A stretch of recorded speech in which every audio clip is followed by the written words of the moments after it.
from Russia to the UK, Thailand to Paraguay, Vegas, New York, LA, Sashay, Shantae, you stay. Drag is all over the world. It's a phenomenon. It will live on and on. Drag is all over the world. It's a phenomenon. It's a phenomenon.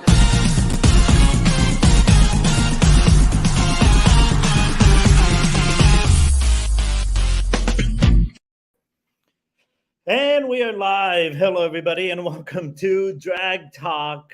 Back to Drag, the talk show that talks about hot topics in the drag community. Thank you all for tuning in. If you can help us out, share the live so others can join the conversation. If you want to join the conversation, you can hit us up in the comments, and we'll make you a part of the show. I'd like to introduce my panel, as always, in the stormy East Coast of New Jersey. We welcome ByancaRaye, LoveStrom Prime. Good evening from the East Coast. Yes. Also in the East Coast, the newly sash first alternate to Mr. Gay East Coast, Eastern America, was it? Eastern States Gay, Mr. Eastern States Gay America. Woo! Mirage Cruz. There Congratulations! Yeah! Hello, everybody. I was struggling for a second. And I'm so mad I know your title. Come on, Eastern. That means you might be competing next year. Hint, hint, wink, wink. Who? Oh no, I want to win Miss first. That's what I was talking about. Mr. Oh, you didn't hear what I said? Like, hey, Anthony, thank you so much for tuning in. I want to win Miss first, and then I'll do Mr. in like 8 years. All right. So should we get right to it? Hold on. Be the first to win both titles because no one has done it yet. That is true. So let's get right into it, and let's start with Mirage. How was your pageant experience? How did it all happen? Okay, so for disclosure, I was not going to do any more pageants. I was basically getting myself ready for my step down, which is this coming Sunday. And I got a phone call saying, I think you should not retire. I think you got one more in you. And I said, no, I don't. I ain't got nothing else in me. I'm gassed out. I'm done. I'm happy to pass on to the world. I literally sold and gave away a lot of my competition stuff. That's how much I was ready to let go. And I was told, no, I think you got one more in you. And I was like, the only thing I got is everything that I wore last year at the competition, which is weird because this preliminary is on the exact date last year of the competition. The national, okay. Yes, the national. Okay. So I was told, no, you should do it. You should do it. You should do it. Go on out there and do it. You got your package from there. So literally everything I put on that stage to be judged was my preliminary night package, except for one thing. What was that? My talent. Nice. And what's the different talent? I lip synced to Freddie Jackson's Jam Tonight. Okay. I love me some Freddie Jackson. I love me some Freddie too. That's the reason why I did them. I guess a lot of people were anticipating me to come out and do Prince, since that's what I did for preliminary night talent. So they were anticipating Prince, and I was like, no. A lot of people don't understand. I have gained weight since then, so I am no longer that same size. I wasn't the right size when I did it last year. So imagine now. So the fact that I walked away the way I did, I was happy. I was pleased. They said first alternate. Okay, I'll take that. I'll take that. And, you know, the best thing that came out of it is that I get to reign with my nephew, who I'm very proud of. I've watched him from the beginning to where he is today. So. And who was your nephew? Mr. Tanner Shriver, better known as Tanner Haggerty. Oh, I didn't know he was Mr. USA Unlimited. Yes.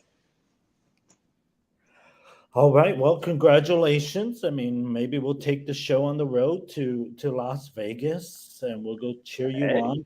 That's going to happen October the Uh, 14th. I'll be in Jersey. yes, I'll be in Jersey. I got a pageant yes. for next week. I got a pageant for Come next week. on, live from the scene. Right, You better be live on the scene. Me and Edward will be. right. Y'all will be in. Y'all, just Yes, to clue me in Monday. Well, no, y'all. The pageant. Wait, is the pageant that Monday? No, that Tuesday. that Tuesday. Get some behind the scenes footage for the following Monday. Oh, and you What? know what? I'll be leaving that Tuesday. Okay. No, we're Right. going to do the night before. It's going to be a prerequisite to the Oh, competition. please. We're going to talk to There you everybody. go. And while you're You doing know that, you know what? what? We can get all the contestants. You could do I was gonna interviews with the say contestants, that would be cute to have all the contestants come in. We'll just do them in increments. starting with the winner, and then we're going to work our way down. Well, no, you'll be here because you're a host anyway, so you'll be here the whole show. The other one, I'm not even being, I'm being serious. You're a panelist. You would have to be here. I can't. All right. So that will lead into our first question of the night. Speaking about male competitions. And go ahead, Mirage. What is the question? So I wanted to pose this one. Why is it that as a male lead, we are judged so harsh when, as a gay man, some of us are naturally masculine, some are naturally effeminate.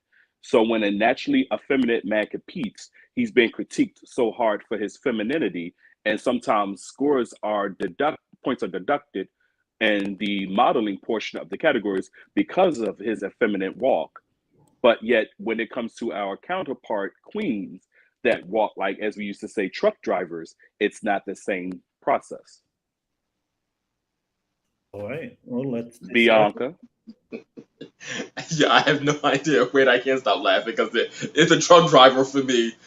Um, I don't know. I look at it as even watching. There was a pageant in Chicago this past week, and I'm thinking it was the Miss Charlie's pageant. Wait, no, Miss Chicago Charlie or Miss Charlie Chicago, one or the other. And looking at the pageant, it was an array of girls who competed. Now, some girls are pageant girls, some girls are performers, and then some girls just want to be girls. And I get that. Where I'm going with this was I look at it as with male lead, everybody has an idea of what a male lead should be. Most would want their male lead to be masculine, but then we're just perpetuating that hyper masculine stereotype that all men should be. And then we also got to remember everybody can't be masculine. Everybody got a little sugar in their tank. No, I'm really like, and when it comes to the girls, it's not as easy as one would think to walk in heels. And depending on the actual heel, whether it's a stiletto or a block, it's still not as easy as you would think. First of all, let's just be clear. Getting up on stage and competing is not easy. Let's just say that from the get-go. Whether you're a male lead or a female illusionist, performing and getting on anyone's stage should be applauded. That's one. Two, I've come to realize you can't please everybody. You just can't. So you think because you're very for the handbooks, you're very for the handbooks, Bianca. Should a judge be judging based on masculinity and femininity in a male competition if it doesn't say anything in the handbook? If it's calling for, well, now this is where the men need to actually read the handbook as a factor of what the actual category is calling for. For us, for the female illusionist, it's calling for us to be feminine and ladylike. This is why you should always be, if you got a new pair of shoes, you need to practice in them. Don't go get a new pair of shoes just like the day before a competition. Them shoes need to be broken in. That's one. Them shoes need to be broken in. For my male counterparts, there's a time to I look at it as this. When you're on stage, even for us, it should be an act. Whether you're the most masculine, you should be not hyper masculine, but you should be debonair. To where as though you're a gentleman, but you still can have a feminine air about you, if that makes sense. I'm not saying you got to be switching, and then you have some men who do have a switch in their walk. So I get it.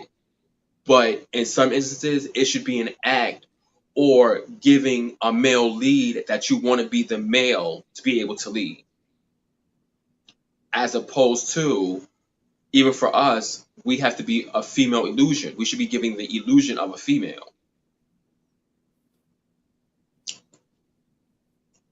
Well, I can respect that thought process, but where I guess my gripe comes from is this. As a female illusionist, you are taking who you are, male presenting, and you are transforming that into the illusion of someone who is feminine, soft, delicate, as the idea of a female would be. When you are a man and you are competing in what is called a gay male pageant, we as gay men come in different sizes as well as different personalities and different, structures. So you're going to have a very effeminate gay man and you're going to have a very masculine gay man. But if both these people are coming on the stage in a suit, not one person in a dress and one person in a suit, they're both in a male presenting attire.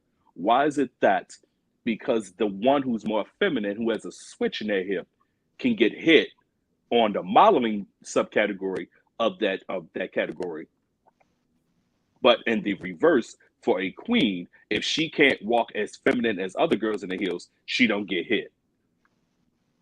But see, this is where I've said this to you a few weeks ago, we as contestants, this is sad because we shouldn't be having these conversations. These are conversations that we need to be having with the pageant owners and the actual judges. Now, and I'll say this too, if the category doesn't call for it to be feminine or masculine, the judges need to take their feelings out of it, because some judges may feel, oh, well, she walked like a truck driver in a pair of heels. Them poor heels, I know they screaming when she take them off. Or he's in swimsuit, he's in a one-piece swimsuit when he needs to be in a two-piece swimsuit. Not saying that the men should be, but you get my gist. I'm just saying. No, there are one-piece male suits. But no, I was just giving the heels as opposed to swimsuit and then a tuxedo. And it's like, these aren't conversations we shouldn't be having. These are conversations we need to be having with these judges, especially after the pageant when there's a briefing. Okay, well, what's the issue you had? You took off because I'm a little feminine. You took off because my back is wide. Like, come on, I'm still silhouetted. Yes, I'm still silhouetted. Well, quiet as cat. Come on, you came out, gave that soft shoulder, and said, right. It was dainty for me. You don't gotta tell me that. No, I mean, I get your point. I truly do. Large Marge. I just feel like when it comes to that one aspect in competition, I need to make sure that I stress that in competition, the person's natural behavior tags that they are, should not be something that is being clocked. That's like you sitting here saying, oh, you got green eyes. I wish your eyes were black, so I'm going to clock you on the fact that your eyes are green and black. You can't help who you are. But but you got to say, it's the same thing with the girls who, some of the girls want to do, when I first came out, cover girl was the go-to makeup for all the girls. And it's not me being funny, it's just me being serious. One of my favorite lines is, cover girl doesn't cover boys. Cover girl don't cover everybody. Mm-hmm. I need a full coverage foundation to start off with. That's off top. That light and medium, my whole 5 o'clock shadow will be showing through. I'm not one of those girls who can wear a light or medium coverage foundation. I need a full foundation. Oh, well, that's going to look good on you. No, girl. No, you're not about to set me up. Well, my question to you becomes this, Bianca. My question becomes this to you, Bianca. When you're sitting at the judges panel and you're judging a girl someone who's competing in the Miss Division, who is a female illusionist, and they go to the microphone and they begin to answer question. And when they answer question, they start off by saying, "Good evening, ladies and gentlemen, my distinguished panel of judges." Are you going to clock that contestant because they didn't change their voice to sound feminine? No. But why is it that why would somebody clock the guy because his walk is softer? A walk and a voice is two different things. Your walk is your walk, just like your voice is your voice. I can change my voice up and sound soft if I want to, but that's not my voice. Now everybody can. Now you gotta remember, everybody can't do all of that. For me, let me just use me as an example. For me, I don't change my voice. Whether I'm looking butch or femme, I do not change my voice, and I don't change my voice because I never wanted to be said, "Oh, she manipulated me. I thought she was a woman." No, I'm going to give you this all the time. You can't be manipulated.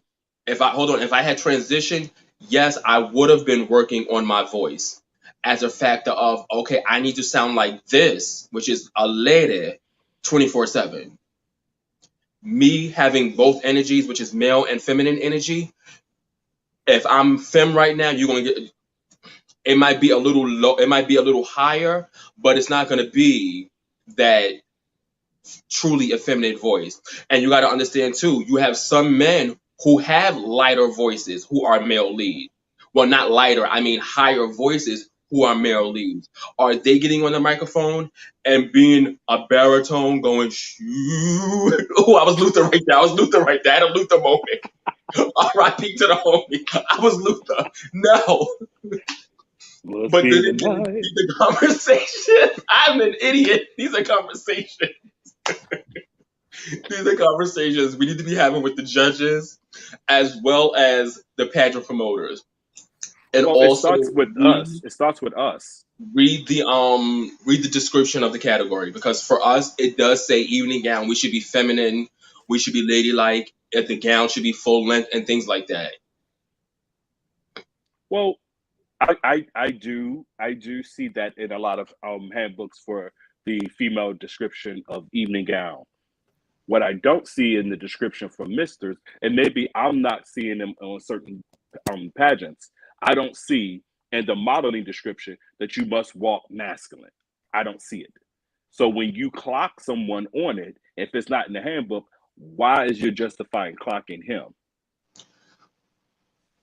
I will say, to me, that becomes an opinion and not. No, I have seen some when they have both contracts. It will say the male lead should be masculine or present as masculine, because that's what you're on stage as, a male lead. When it comes to the female illusionist, you're on stage as a female. You should give a female illusion, which is soft. I was gonna go cunt too, but you should be soft and dainty. You should be ladylike.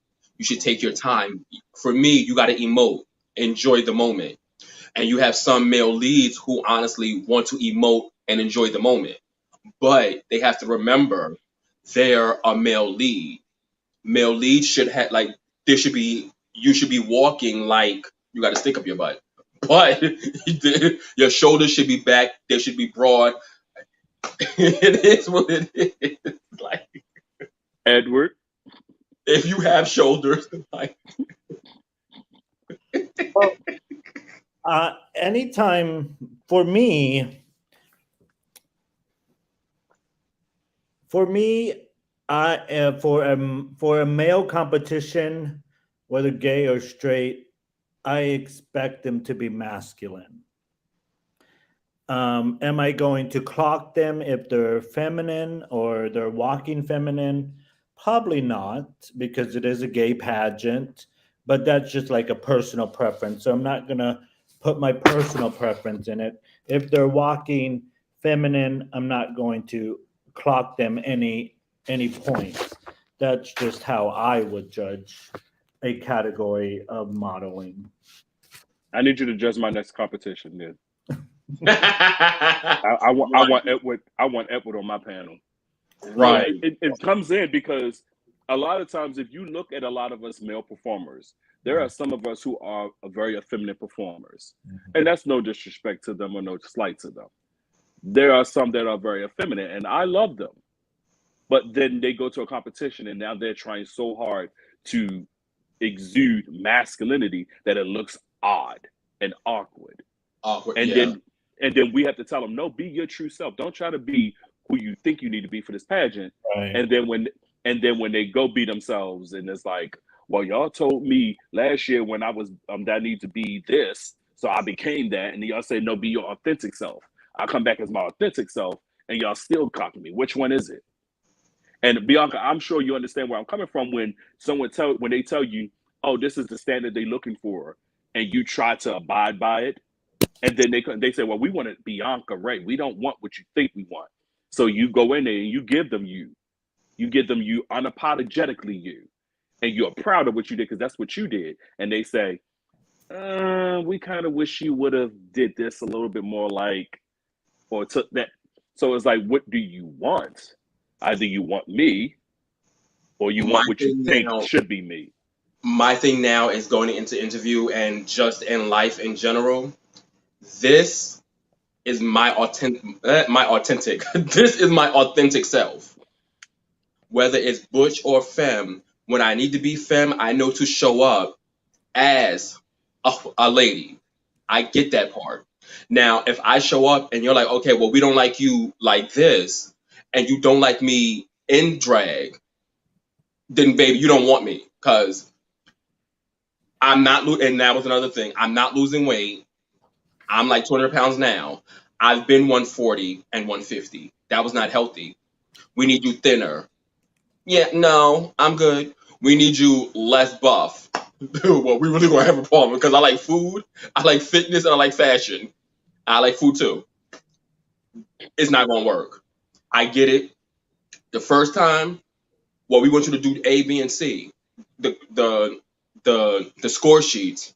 You need to do A, B, and C, E, F, and G. If I go do A, B, and C, E, F, and G, and then the following year I come back and everything is tweaked, and you're still giving me some BS, or what we want you to do, I'm good. Y'all got 2 tries. The second time, after everything is corrected, and I fix the flaws, oh, well, the gown need to be hemmed, your hair was matted, you need to speak more eloquently, take your time and pronunciate. Okay, slow down when you walk, stop being nervous. I get that. I come back a following year and I actually work on everything that was said to work on, and it's still not seen. The growth within any competition, a competitor should be growing every time they get on that stage to compete for a pageant. You shouldn't be doing the same thing that you were doing 4 or 5 years ago, or even the following year. Show them some kind of growth from year to year. Not, oh, well, I gave them some BS last year, I'm gonna give them that same BS. Don't nobody want that same BS? If you're not working and elevating your craft, then why are you actually doing it? And this goes for male leads and female illusionists. If you're doing the same, even in life, if you're doing the same shit you were doing 5 or 10 years ago, and you're doing today too, you need to check your bulb. Your bulb need to be going off. Like, you shouldn't be doing the same thing you've been doing for the last 5 and 10 years, especially if it's some BS. And on that note, we're gonna go to the next topic, because I really went off. Like, yes, I really went left. Well left. All right. Speaking about the next topic, we'll stick to the topic of pageants. And the next question is, should a pageant have an interview and Q&A portion? Are they one and the same, or are they different? Go ahead, Mirage. That will be. I think we need to pick one or the other. The reason why I say that is because what happens in interview is you get an opportunity to ask me multiple questions. So during that time, I have an opportunity to warm up to being asked questions, and you get an opportunity to see the different layers of how I respond to different things. When it comes to on-stage question, it's a one-shot, one and done. it's, at least for me, it's less intimidating being on a microphone in front of a group of people versus me being in an encased place, being questioned by 5 to 7 people on different subjects, spitfire. It, to me, one or the other, because I can go in an interview and I can give you all the personality that is Mirage and separate Mirage from Juan, so you know what the difference is, versus me getting on the stage and you asking me, which would you prefer to be, the cake or the oven? Yeah, I can answer a question on the spot. That's not the problem. But I feel you need to pick one or the other. I might not be great at being questioned a bunch of times because you don't get to know who I am. But you ask me one singular question, I can answer that thing like no one's business right now. But that's just my opinion. I will say for myself, I look at interview and on stage. One good thing that has come out of COVID is actually doing a lot of these lives and these panels and actually having conversations and interactions with other people. For me, my issue when I competed last year was interview. For some reason, I got so nervous to where as though, as a key as I am on this panel, and even in real life, I couldn't get my point across. I was literally stumbling over my words like these judges were gods. Now, with on stage question and answer, I look at it a lot easier as a factor of one has to be able to think on your toes when you're on stage. And for some, will find it easier to answer a question in front of an audience because you can block out that actual audience and you only have a conversation with either the MC or the judges panel, where there's a disconnect in between the two. With interview, they are literally in your face. Should there be either or? I say yes, but you have to understand too, I think if it's a prelim, do on-stage interview. If it's a national, have an actual interview. Now, let's be clear. When you go to interview, you need to go to interview accordingly.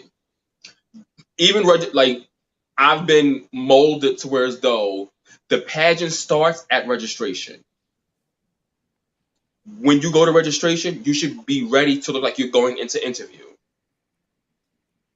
Not like, oh, I just woke up, I'm coming to registration. House dresses, flip-flops. Let me phrase this. For me, it's a no. For me, at it's a national, let me just read. At a national, I think they should have an actual interview, like an actual panel interview. On stage, if it's a prelim, I can see them just having a question and answer portion. Now, we also got to think about when they do on stage panel with all of the contestants and it's an actual, oh, okay. You have to be able to get your point across in a way that's not aggressive or belittling to your other contestant, like your other contestants. I actually love panel discussion with all the contestants on stage. I love it. Right, Anthony, I agree. I love it. The reason why I love it is because it gives an opportunity for everyone to see the transparency amongst the contestants and the judges.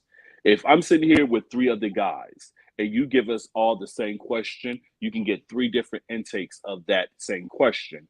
When it's an interview style type of thing, people tend to always pick the which question they want to give to certain people. Like they'll say, okay, we got a veteran coming in here, we got a newcomer coming in here, and we got somebody who's never done a pageant. I'm not going to ask the person who's never done a pageant the same question I'm going to ask a veteran. But the problem becomes he's still going to have to do the same job as the veteran if he wins. So why you don't want to ask him that question in interview? When we on panel, you ask that question, he has no choice but to have to respond to it, whether he's been in the game or not. I like panel, but then I look at panel can be a little iffy as a factor of if it's like 3 contestants and the first contestant answered a question and the second contestant answers the question but piggybacks off the first contestant's answer. And you have the third contestant who is completely oblivious but still somehow finds an answer in between the 1 and 2 answers. It's like how much of the actual answer is your own in a panel discussion, whether it's male lead or female illusionist. So it's like it can be a gift and a curse, especially if it's like current events and you don't really know much about the current events. Well, how you maneuver that is when you have a question comes up and contestant number 1 has answered it, and he said everything that you would have said, and then contestant number 2 wants to piggyback off of that. You let 1 and 2 answer that, and then when the next question comes up, you say, "I would like to answer this one first." That showed that you gave enough respect to let the other contestants answer a question, even if you were going to say the same thing. And now you're respecting that you be the first to answer the next question. That's how you separate yourself. So it's not a combative thing, and it's not a beating a dead horse with that same answer, because that's always going to be a factor. If the question is, why is America so star-spangled great? And contestant number 1 says freedom, liberty, the pursuit of happiness. And then number 2 says, I agree exactly what you said, but it also gives you the opportunity to set precedents of where you're from. Now, what number 3 going to say? I agree with both what everything says. And also, I want to add that this is the only country where you're going to get tired of hearing that. Number 3, if I was number 3, I'm going to be like, what they just said. Right. Because I'm not going to ride the coattails of 2 other people. I want to set an individuality on who I am as a competitor. And at the same token, like you said, not make it a thing where we're trying to speak over top of each other and try to belittle each other. Okay, I'll let y'all answer that question. And I agree with what they said because there was nothing else that needed to be said. Let's move on to the next question. Now you ask, why should we all move to Florida? Allow me to answer that question. We all should go to places we feel more comfortable at, because that's a great thing about the United States.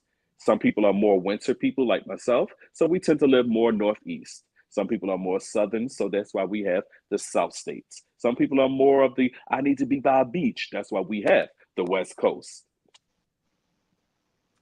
You always got to try to make yourself be an individual, even when you're surrounded by people who have the like-minded abilities of your own.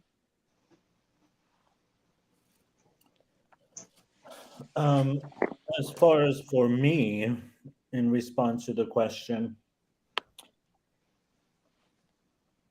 I don't know. I kind of agree with the Tanya. They said that D'Artagnan. That's D'Artagnan. D'Artagnan. I'm gonna hear this tomorrow. That part. English is not my first language. I'm sorry. No, I'm just kidding. They said that they want to give a glimpse of how you will represent talking to others in our community and others. I like that.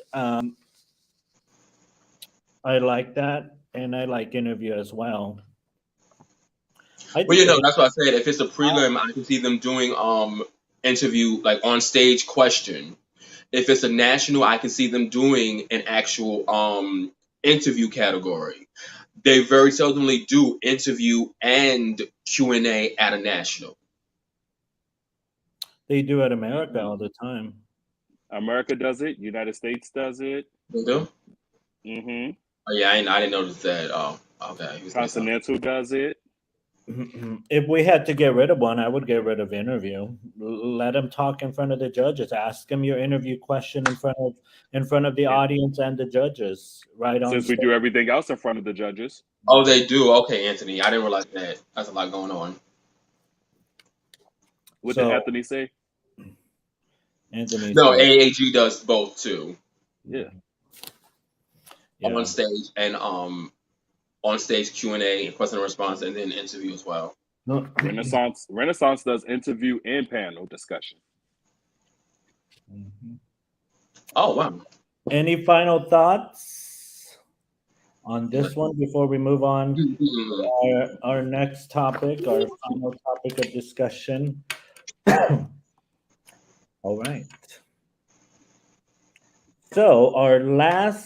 So something that I've been seeing online recently, and I think a lot of our panel has been seeing online, is music choice for performers, specifically um, non people of color performing people of color's music. So the question is, should a person of non color perform a person of color's music? Is there anything wrong with that? Did I present the question correctly? Yeah, no.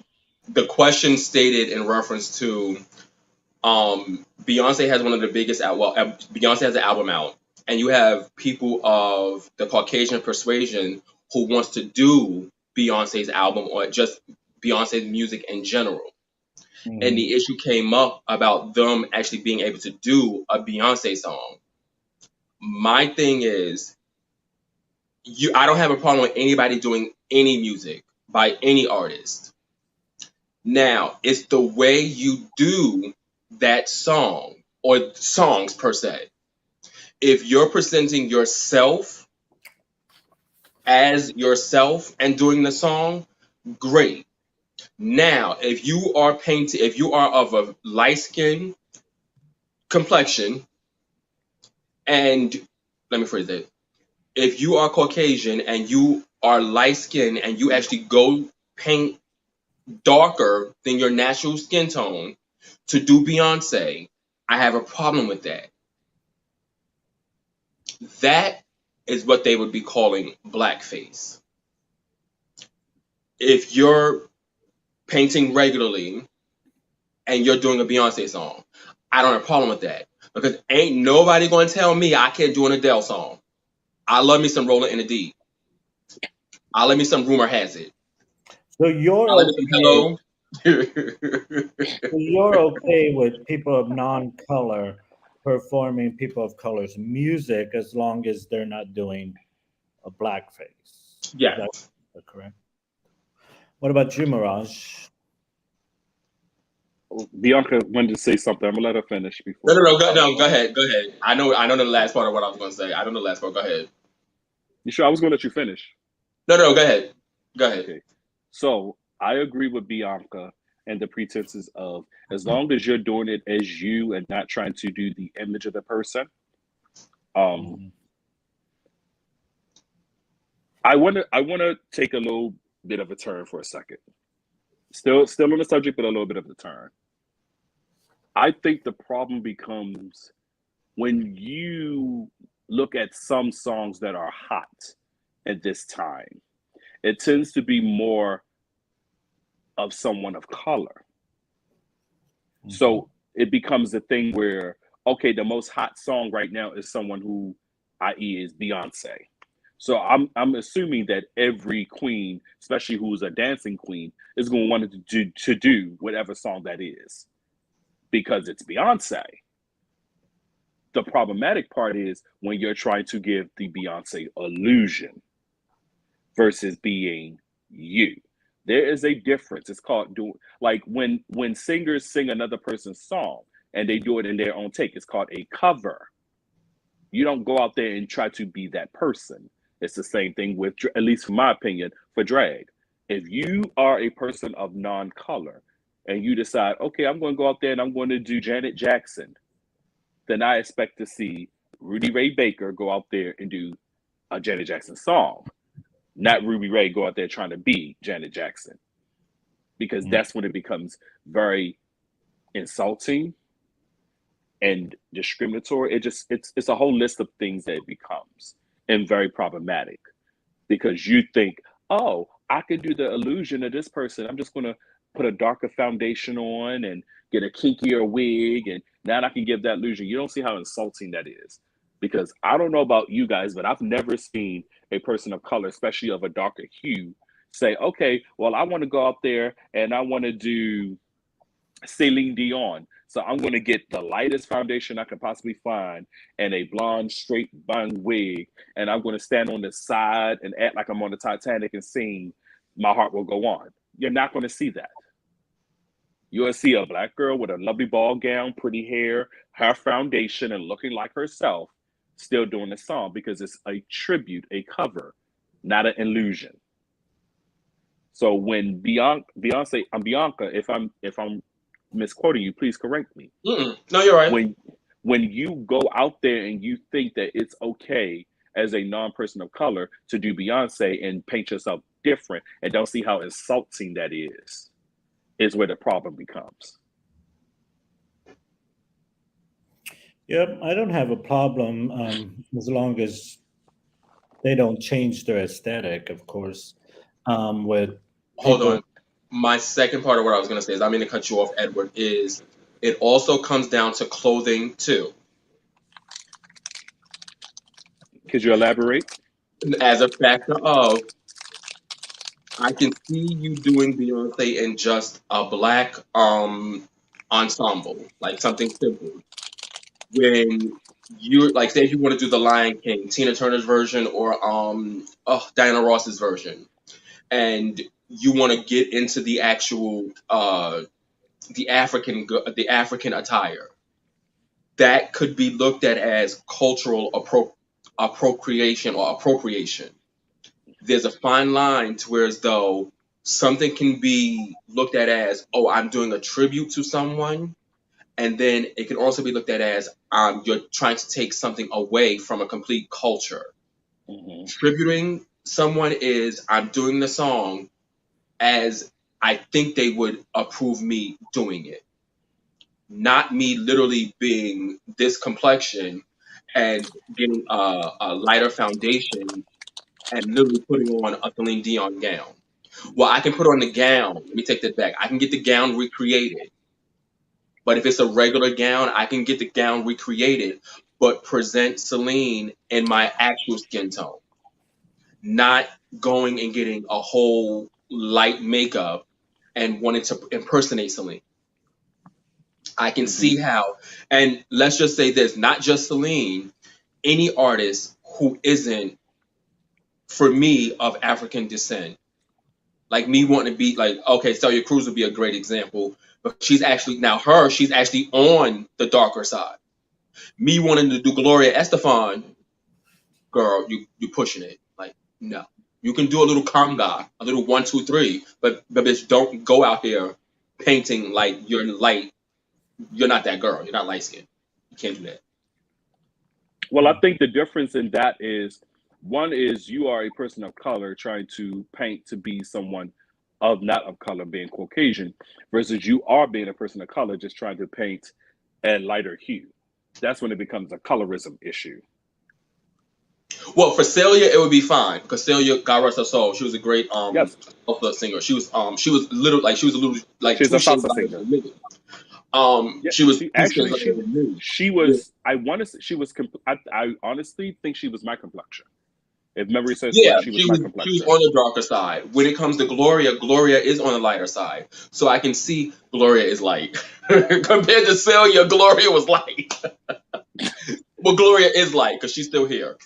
So I can see how it could be misconstrued. You just have to learn the fine line of what's respectful and what's disrespect. And it's not just with the female illusionist. It's also with, I've seen a few Michael Jackson impersonators. Now that's a thing to where though you have to decide on which Michael Jackson you want to be. Now, granted, Michael to me is the king of pop. If you want to do the bad era where he was pretty, or Thriller where he was cute, or Dangerous where he was a lighter than what he was born as, you have to be one of those complexions to do the action, like to do Michael. So do you feel that it is a matter of opinion on, like, for example, if somebody we'll use Beyonce's song as me, has the costume but doesn't change their aesthetic? No, Go. no. What we're saying is they shouldn't change their aesthetic. They should have, like, if you have the costume, that's great. It's a replica of the costume. That's Mhm. great. Changing your aesthetic to look like Beyonce, which is like painting darker, Correct. is going to be the issue. And But then You it know what? also comes into lighting too. A is prime that more example of an of opinion, though? go ahead. Is who? Is it a matter of an opinion on, like, if I got it correctly, you were saying like them performing a African American artist in, like, you were talking about the cultural appropriation, them doing Which a is them being in like African attire or something that's actually specifically for the black community or the black culture. Beyonce performing as Beyonce when you're not when you can use a costume, any costume. Beyonce has a bunch of costumes, single lady costume.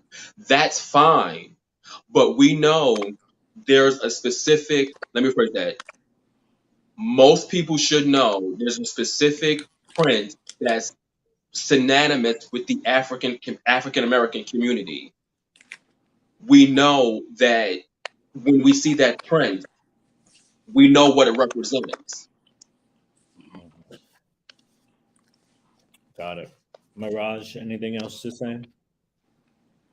I mean, I think we touched on all the bases on the matter because I don't want to really beat a dead horse when he's already down. But there is a thing of giving your interpretation, Mhm. then there's a thing of giving a tribute, and then there's a thing where you are appropriating. We don't No. mind you giving an interpretation. We don't mind you giving your feel and your dream of that number. It's when you're trying to give the illusion of this person that becomes a problem. Like, Now, is that a matter of an opinion, though? no, That's just should because be a general. opinions are like assholes. Everyone has one. Correct, but So, should. so it really isn't a thing of opinion. Mhm. I mean, I would like to Hold believe on, that hold on, there wait, was. wait. Now, wait. So my thing is, Edward, what are you asking is an opinion? The factor of about the cultural appropriation rather, or a factor of a Caucasian male or female doing a POC, which just happens to be an African American's song as themselves. The issue is not the issue is not them doing the song. The issue is them doing the song in what we would call blackface. That would be the issue. And that's a fact. That's not an opinion. The opinion is they can do the song as themselves, but when they do it in blackface, that's the issue.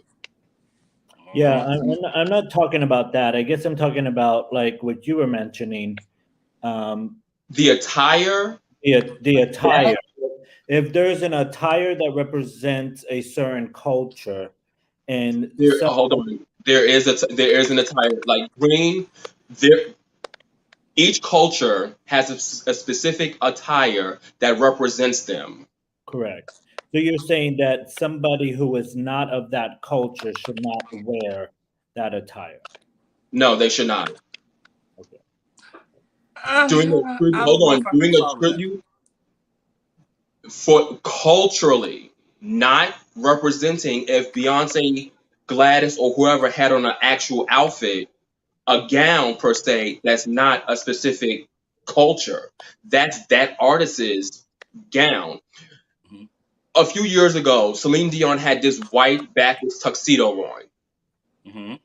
If I'm not mistaken, one of the girls recreated it on Drag Race. That is just an ensemble that Celine Dion had on. Cultural colors is completely different than an ensemble. Putting on So, blackface is completely different than you doing a tribute for someone. That's what I'm saying. Not you doing the song as your if you're a Caucasian self. I don't have a problem with that. You can do the song, just do it as yourself. Well, You shouldn't be trying to do the song in blackface. Is the issue I'm having, or I would have. I guess think we have a little fine line here clothing to because me. I think we have a fine line here because we do have to take into consideration that, especially when it comes to the idea of African attire, there is South Africans who are Caucasian. So if they're wearing African garments, that is their culture. For them, yes, but I'm talking about an actual Afro. I'm talking about when it comes to Caucasians in the U.S. When it comes to drag, I'm looking at it. I'm looking at it is that I'm still saying the same thing though. There are some people who are from South Africa, who are Caucasian, who have moved to the States, and we can't always assume that because someone's Caucasian and they have an African getup, that it's appropriation. Some are actually of that. That's not now. We're not talking about someone. I'm talking about a drag queen. Here we go. I'm talking about a female illusionist or a male lead who is born and raised in the States, and they go to do a Beyonce song or an Usher song, and they're doing it as Beyonce or Usher. Then they want to go put on a darker tone of makeup to resemble Beyonce or Usher. That's the issue I would have, because now you're putting on a blackface. Would you be offended if me, an Afro-Latino male, decided to put on a mariachi outfit and sing a mariachi song? No, why would I? You're Latino. Now, I don't know if you're Mexican, but I'm not. You're still. That's where, for me, Latino, Hispanic are not the same. That would not be my issue, because that's not my culture. As a black individual, I would have an issue with someone who is putting on a blackface, because I know the history of where that comes from. Right. But and the disrespect that he's asking is, we're talking in general and not just someone who's Caucasian putting on blackface. We're talking any ethnicity doing someone else's ethnicity's culture. So would you be offended if a black person shaved all their head and decided This is exactly what I was talking about when I talked about the cultural appropriation as a fact of, you just brought up you being Afro-Latino and putting on a mariachi outfit. Mm-hmm. So wouldn't that be, like I just said, about like putting on the African attire, which is the colors? Like, I'm confused as the fact of where we're going. It's like we're going around in circles. No, where I'm going at is this. I like all types of music. I'm very eclectic. As do I. Music. So if I decided to compete in a competition and the music that I chose to do was a mariachi song, and I hired a mariachi band to be behind me playing as I'm dressed in the attire and I'm singing this song, am I appropriating it? Because based off of what we just heard, the argument is, if you're not of that culture, you should not be wearing that culture's attire. Hold on. The first discussion, the original topic was about A and B. Now we're moving into C and D. Okay. Now, for me, it would not be right. But then again, that's not my culture. You're asking me something about another culture that has nothing to do with me. I was speaking on my actual culture and cultural, one, the blackface. Okay. And then two, cultural appropriation. Okay. All right, let's get on to the pageants that took place this past weekend. Can I just say your skin is glowing today? Thank you. Thank you. See, we still like each other. Thank you. Trust me, it's not. We're just here to actually have a discussion. We all have different views and different aspects. If we all were the same, we'd be real boring. Not me. I love me, so if 15 me's would be great. I don't know about that. So coming up this week, starting on Wednesday, Miss Gay Texas US of A down in Houston, Texas. the 24th and the 25th for preliminary nights. August the 26th is final night. That will be honoring Miss Gay Texas US of A 2022 Tonica Cavalli, as well as the reigning Miss Gay US of A. So we'll see that. Mr. Unlimited put out this Come on, Austin. beautiful promo, so he's looking good. He looks national. Right. He looks national. He's unleashing his unlimited potential. And our very own ByancaRaye has an announcement. Right? No. Yeah, go ahead. Yeah, you got to play the. Also, you finally gonna make it on American Idol? Oh my goodness! So it's official, right? I will be going on in October to compete for Miss USA Unlimited Classique in October. Yes, that will Wish be. me Are you luck. old enough to compete for that? Is that this pageant right here, right? Yes. October the 13th to the 15th in Hickory, North Carolina. North Carolina. Come on, Honoring Levi and Nancy. All right. Well, So if anybody want to sponsor me, y'all can inbox me. Y'all can hit my Cash App. Cash App, Are you old enough to compete? I can buy some new lashes, some more makeup. $sign RJC 1981. Well, that's all I have. Anybody else have some final thoughts? I'm still waiting for Bianca to tell me if she's old enough to compete. Oh yeah, I'm past 35. I'm way past 35. Since when? I've been past 35. I'm 41. Last time I checked, you were 34. No, I'm 35. I'm 41. I'm talking about Bianca's age, not your actual age. Oh no, I'm 41. No. I'm comfortable. 41 now looks different than when I was in my teens and 20s. This is the new 41. And it looks great. Thank you so much. Nonetheless, again, good luck next. Damn it! Good luck also in October when you go to Vegas for Mr. Gay America. Oh my goodness, I'm about to go gay US of A. You said it like 4 times. You couldn't stop saying. I was like, Eastern States first alternate. Good luck in October, nonetheless. So let's talk about. Yes, that's what I said, Mister. You said Miss Eastern States. I did. Oh my goodness. Let's talk about your step down Mirage coming up this weekend, Ryan. Oh my God, I forgot all about it. That's right. This coming Sunday, I'll be stepping down from the title of Mr. Gay Florida America. Good luck on this weekend. Have a great flight. That's gonna happen. Where's your step down at? It's going to be at Southern Nights in Tampa, Florida. Okay. Is that the last prelim to? Is that the last prelim to Mr. Gay America? I'm sorry?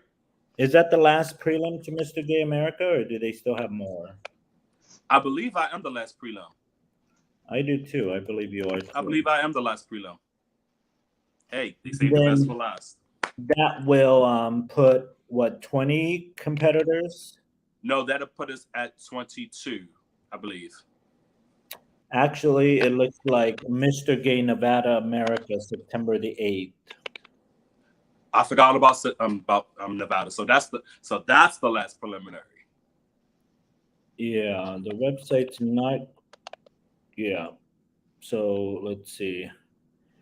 The 19th, August 19th. I don't know. I'm sorry. I'm pretty. They have Mr. Gay Georgia coming up the night before, August the 27th, down in Atlanta, and then Mr. Gay Florida is the very next day. They've been having these. They've been working Christopher. I think he was on like a 3 or 4 day prelim this past weekend because they had Mr. Great Lakes on the 13th. Then they had Mr. Gay Southwest America on the 14th, Mr. Gay New York on the 15th. Mm-hmm. I think he went back home, and then he went out to Delaware for your prelim, Mm-hmm. and now he's going to go back to Atlanta. Well, he lives in Atlanta, so at least he'll get to be home, and then he'll head on a trip down to Florida. That's just crazy. When are they having these registrations that he can make it on time? Normally they Well, let have me tell you this. I learned something new about Christopher. I didn't know that he was a Floridian. a Floridian. Does he live in Florida? He's from Florida. Oh, originally from Florida. Oh, okay. I was gonna say. I'm like, wait, a Floridian. I'm like, I was so confused. Yeah, he's from Florida. I didn't know that. Nice. D'Artagnan, hold on. D'Artagnan, a few systems now have did the icon. United States is 35 for icon 2. Unlimited is 35 for their classique. I think Supreme. Oh my goodness. Oh my goodness. Oh my goodness. National Showgirl Supreme is, I think, the only one who's 45 as of right now. US of A classique is 40, and I believe Continental is 40. And oh my goodness, there's one more I can't think of right now. It's actually 40. 35 is something new I'm learning with United States and Unlimited. So what do you think about that? Do you think 35 is too young for classique? Yes, because we're not 35 now is not the 35 of 20 years ago. I don't think it's young. I look at it as, one, with age comes wisdom, and two, it's like it also goes on how long have you been doing this too. Like, there are some 40-year-olds who's only been doing it for like maybe, or they just got into it like for maybe the last 3 or 4 years, and then they have to go compete and do a national with other 40-year-olds who've been doing this for like a good 10, 15, 20 years. In that aspect of it. For myself, I've been doing this for 17 years. So I'm looking at it from both lenses. Well, actually, I can look at it from all three, actually all four now, which is Miss Plus, and for plus that those who are 200 pounds and over, and then Elite, which is either 35 or 40 and over. Oh my goodness, I can do all. Can I say something?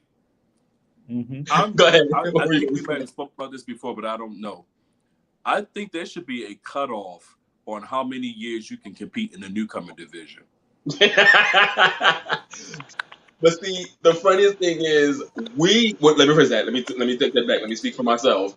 When I came out, we didn't really have. Let me phrase that. When I came out, there were really no newcomer systems like that.